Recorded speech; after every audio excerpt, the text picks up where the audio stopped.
G'day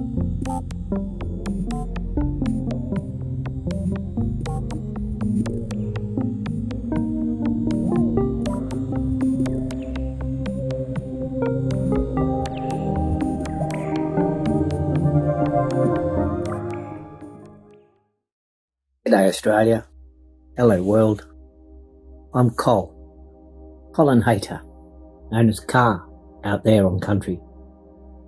A serving uncle out from our proud Mirrabooka, a panel placed together from the Sovereign United Nations of Australia, each of its members chosen for their special gifts, skills, to walk forwards at the bequest of those gathered elders, to go forwards in the land to bring forth the betterment for sovereign peoples, all lands everywhere.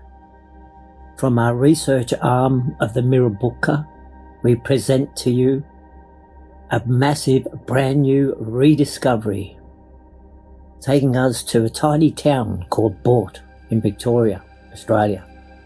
It's there, together, we begin all our learning journey. Walk with me.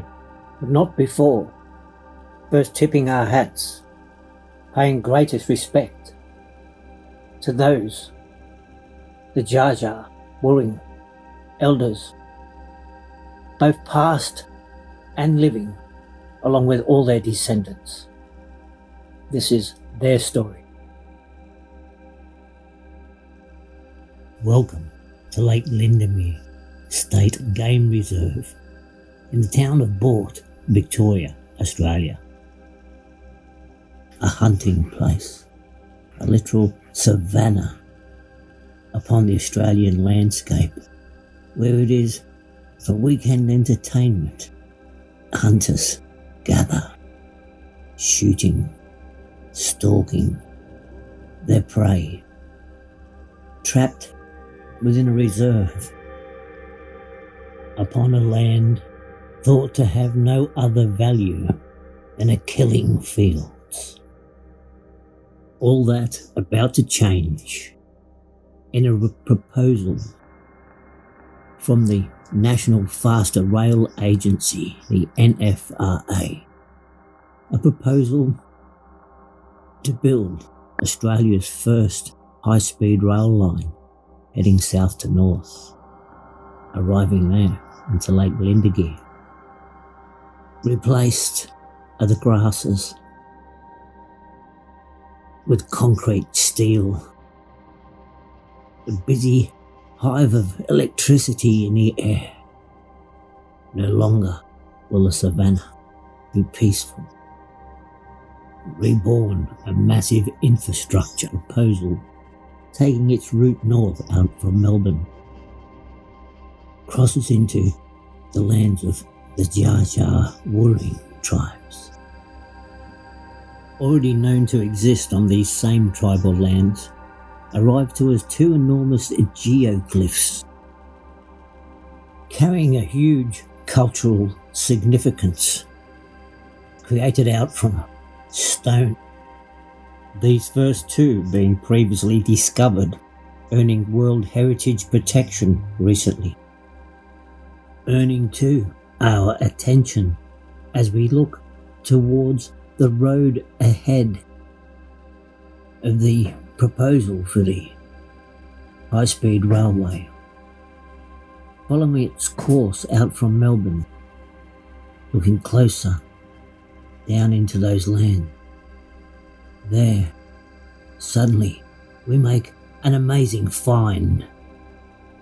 A third site now on those same tribal lands, next to the ground, taking us there to Lake Lindermere, the State Game Reserve.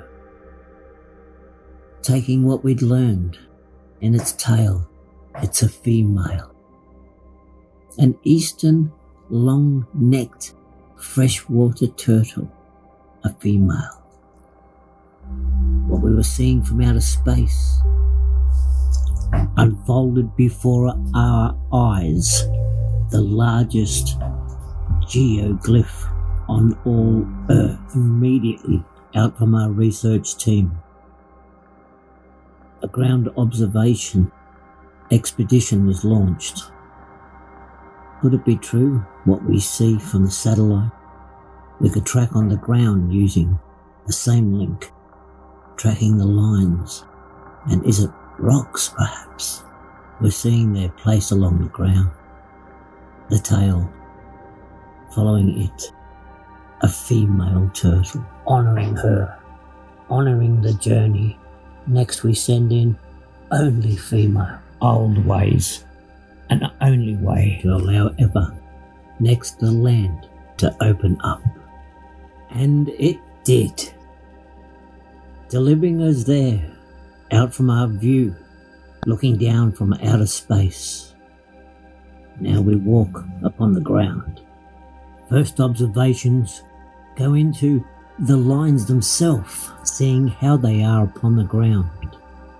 Their manufacture obvious in the surface soils just been gently pushed aside, leaving a depression producing the lines we see from the Earth's satellite.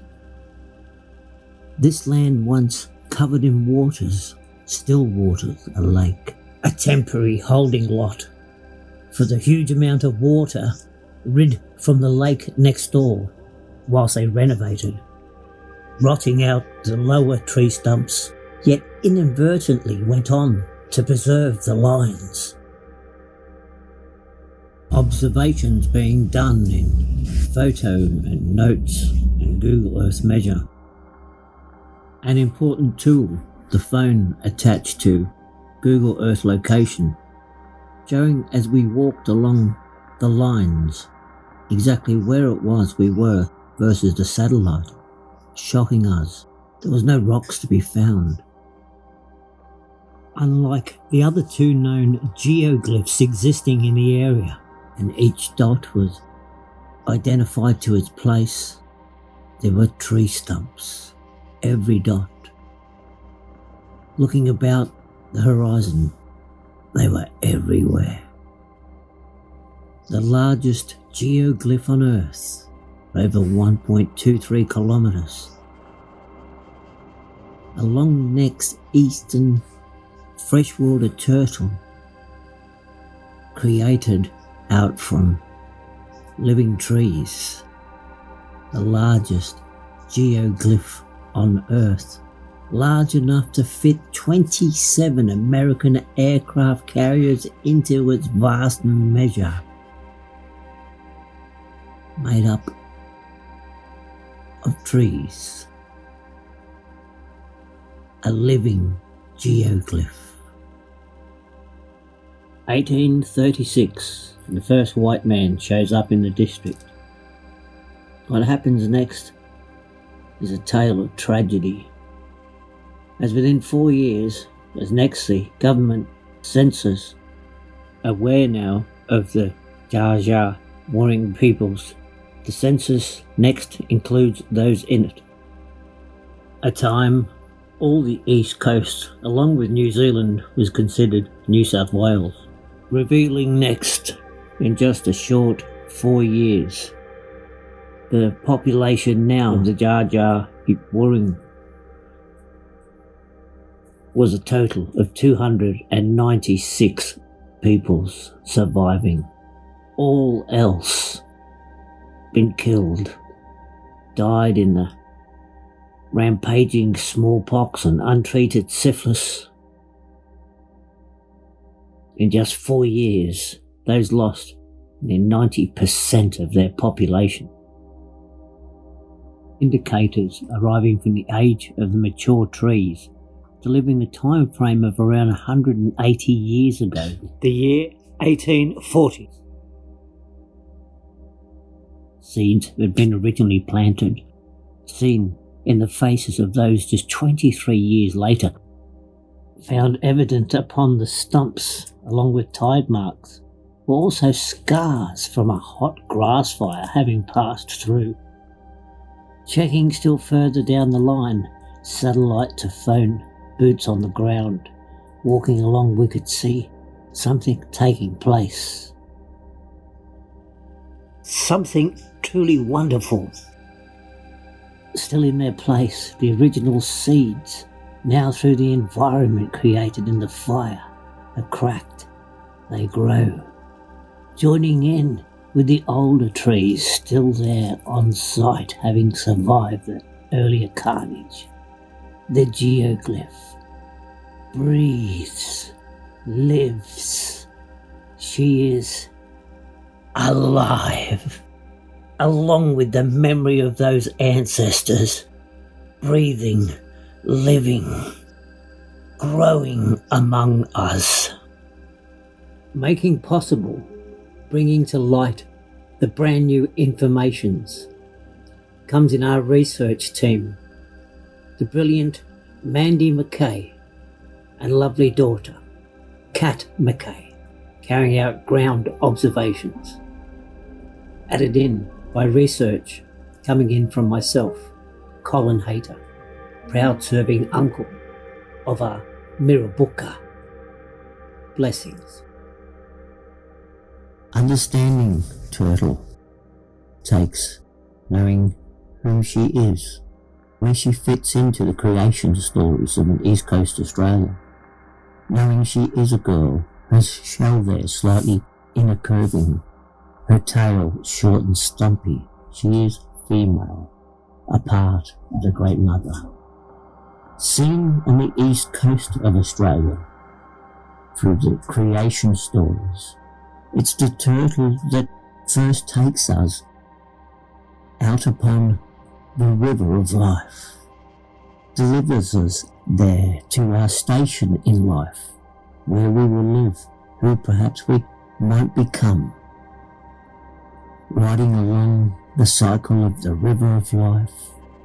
As our physical life ends and our bones are returned to the earth, that part of us lives eternal, returns along the river of life, carried there upon the turtle's back, along the streams, into the creeks and on into the rivers, carried on back into the cycle of life, delivered home again to where the river first began. Having completed our cycle of life, carried upon the back of the turtle, delivering us all today, here in our time, remembering together, arriving there at her place, still teaching us today, teaching us to understand ourselves. Oh, how far has a great turtle fallen. Her once elegant lines, dug by rodents, trodden by hunters, overgrown by weeds. The busy activity of her peoples forgotten, snapped, broken, to begin and understanding ourselves, takes owning some knowledge of the chronology that's gone on since the fateful year of 1836. First white fellow shows up. The numbers then counted at around 2,000. 4 years later, now known, given mention in the first government census for the area, finding only 296 remained. All else perished, left there with a few survivors. As smallpox and untreated syphilis raged through the communities, living a real-life horror unfolding out all around them. The survivors, with the limited resources left, buried there their families' remains. Things got much darker for the Jar Jar Wooing in clans about, as a veil falls over their lands next, and the massacres start out. Hard to teach anything when they're shooting at you. And in one murderous murderous spree. 40 men, women and children were massacred. Comes next the Great Dispersion, seeing off their custodial lands, dispersed into missionaries, into places working hard labour on banana and sugar plantations in lands far afield, scattered, cut off. The passing on of knowledge stops. Not totally lost, interrupted perhaps. The story remains there in the land. Always was, always will be, awaiting there our rediscovery. A time again man might fly. What date is this map? 49. 1949 map. Lake Winga. Aerial photograph. Aerial photograph. Got detail or not. Returning our view back as far as 1949, a time then the lake was underwater. Comparing the anomalies seen there to those existing still. There's this one that could be, but it's only like half, like it's not a very good photo. You can see the head, the neckline, yeah. Possibly, but it's board is 776, and this is the A4 map, and we need the B3. Well, can you request that? Unfolding what it is happens next. As the lake remains wetter than most, as it had in the past. Water land management arriving in the new settlers, 1840, becoming an established town in 1847, changed things drastically in the land. The area remains a bog. 1949 till 1965 seen still, covered in stagnant, unmoving waters. The trees wither, die, fall to the ground. Underwater. The lines, the stumps remaining hidden, or are they? When closer comparisons are made, it's discovered there she was, all that while. The turtle, laying peacefully, sleeping as turtles do, under the water. The trees, there today, there in place at that time. All indicators going back through the years, obvious first in the age of the trees having survived. As we travel from 1949 to 1965 to 1975, 85, 95, 2010, and here into 2022. There she was, all that while, the turtle, awaiting one day a great fire that would start out from mother's own belly, spreading across all the lands, challenging an entire nation. In that time it sometimes takes burning down the village to ever start and build anew, gifting newer life, adding in to the newer dots still yet to be seen as newer life continues, grows, arriving next in the moving waters. Extinguishing the fires come the floods and rains, awaiting the rains and muddy fields, that she might rise up once again, stepping out from the dark, taking us all home, together, all at once. The memory of those her beloved children returned into the forefront of our minds.